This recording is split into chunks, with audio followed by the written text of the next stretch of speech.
മതി മതി മതി മതി please please please please please please please.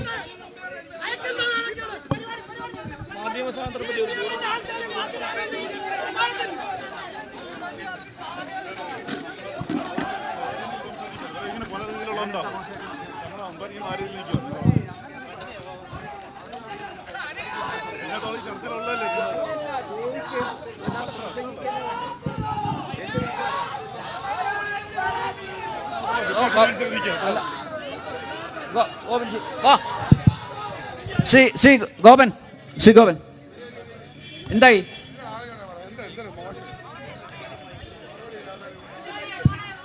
ഇവിടെ 3 മുന്നണികളുടെയും പ്രതിനിധികളെ ക്ഷണിച്ചത് അവരുടെ നിലപാടുകൾ വിശദീകരിക്കാനാണ്. അല്ലാതെ കാണികൾക്ക് മൈക്ക് കിട്ടിക്കഴിഞ്ഞാൽ ഒരാൾ നിന്നങ്ങ് പ്രസംഗിക്കാൻ ഒരു ജനസഭയിൽ ഞാൻ അനുവദിക്കില്ല. ഞാൻ ജനസഭ എവിടെ നടത്തുന്നുണ്ടോ അവിടെ ഒരു സ്ഥലത്തും അനുവദിക്കില്ല. ചോദ്യങ്ങൾ ചോദിക്കുക, അത്രയേ ഉള്ളൂ.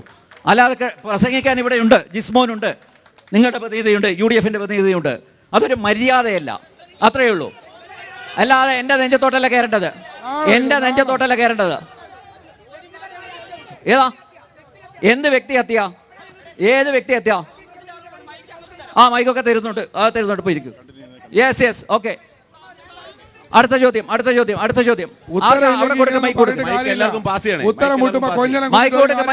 ഇങ്ങോട്ട് ചോദിച്ചാൽ അതിന് മറുപടി പറയും.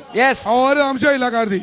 ഇങ്ങോട്ട് ചോദിച്ചാൽ മറുപടി പറയും. അത് കേൾക്കാനുള്ള ഇങ്ങോട്ട് ചോദിക്കുമ്പോൾ മറുപടി ചോദ്യം ഉണ്ടാകുമെന്നുള്ള വിശ്വാസം വേണം. ഒരു മിനിറ്റ് പ്ലീസ്.